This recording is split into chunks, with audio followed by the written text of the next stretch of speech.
Hello, beautiful. Happy Thursday, and welcome to Thursdays with Mori. How are you doing today? How is the feeling? Is it up or is it down? If this is the first time you're watching me live, welcome to my world. I'm so honored that you're here. I go on live and bring you some awareness into situations in your life that are maybe keeping you stuck and you don't really know why or how. Today, I want to talk to you about real, true freedom and what that looks like and feels like in your body. And is freedom actually the ability to do whatever you want, feel whatever you want, eat whatever you want? Or is there something in the background controlling your actual freedom, your actually thoughts, your feelings, your emotion? Are you actually really free if you're constantly trying to justify yourself, trying to hide who you are, trying to pretend you're somebody that you're not? How many times when you talk about freedom, do you really feel free? So these thoughts and feelings came up to me because we were celebrating Memorial Day, remembering Memorial Day this weekend in America.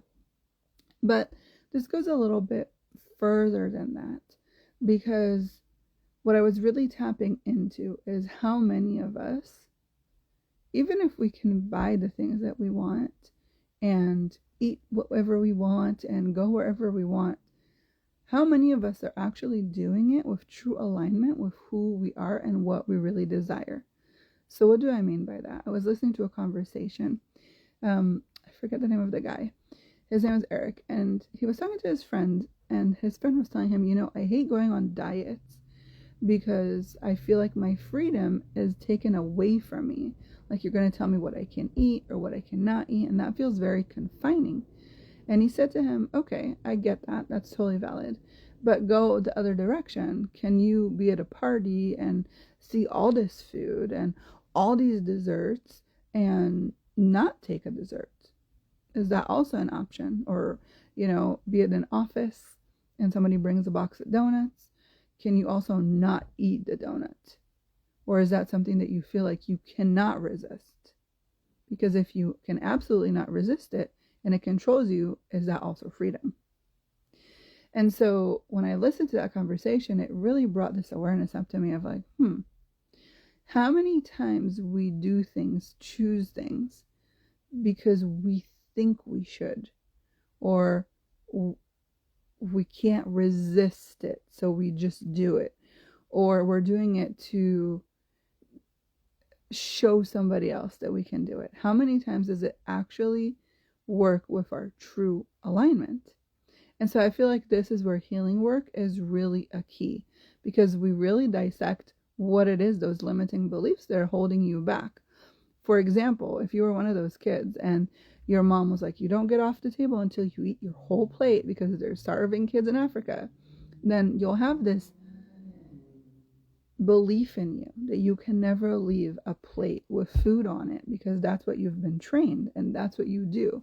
And now as an adult, you obviously know that you need to listen to your body. And even though you know that, you're still not doing it because you are programmed to eat every single thing on your plate.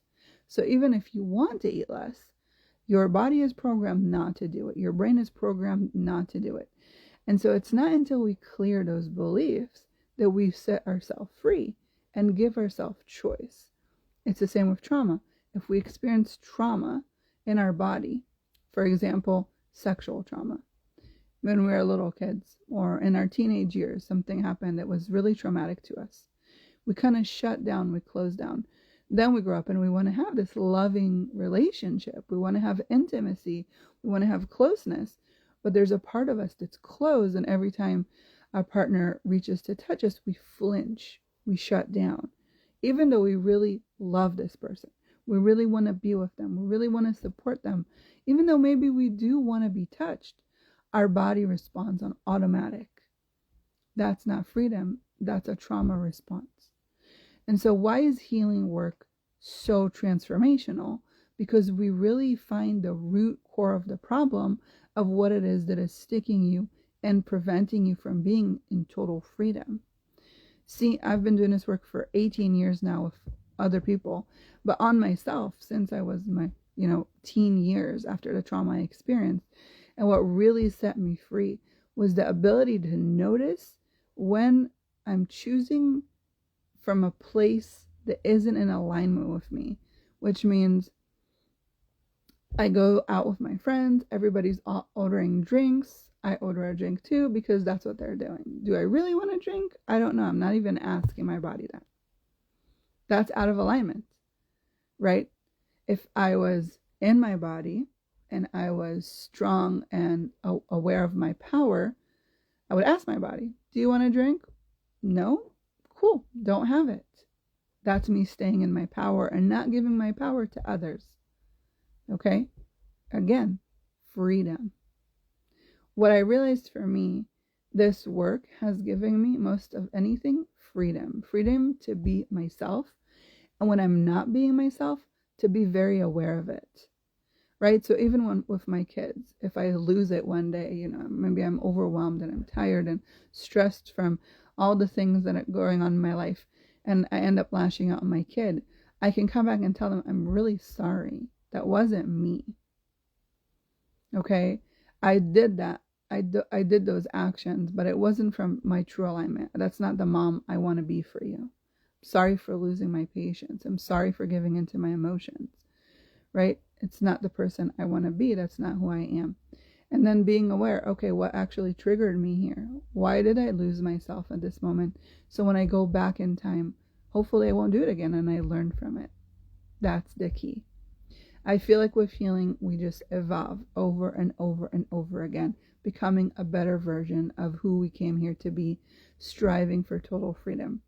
And the more clear you are, the more space you can be inside of you, the less this reality feels heavy. The less you feel like you're going against yourself, against the grain. Even if you're trying to fit in, if it's not aligned with who you are, you're constantly going against yourself, which is, again, a sort of trauma response. So if things are feeling really hard, ask yourself, what would be the best possible outcome here that will create total freedom? What is the next aligned step to go in that direction? What is the one thing that you can do to start going in that direction to create total freedom for you? Thank you for being here with me. If this was a contribution with you, I would so appreciate it if you liked and shared it so I know that you're listening. If you feel like there's some stuff in you that you're definitely going against yourself, things that you've been battling and struggling with, and you're not seeing the way out, and if you feel just like confined, stuck, and no sense of peace and freedom, please reach out. I would love to support you and help you on your spiritual journey. Like I said, I've been doing this for 18 years. You're not alone. You're not alone. And the truth is this reality is definitely not built to give you freedom. So it's up to you to create it. First inside of you, and then out into the world. I hope you have a beautiful Thursday, and I will see you soon on the internet. Bye.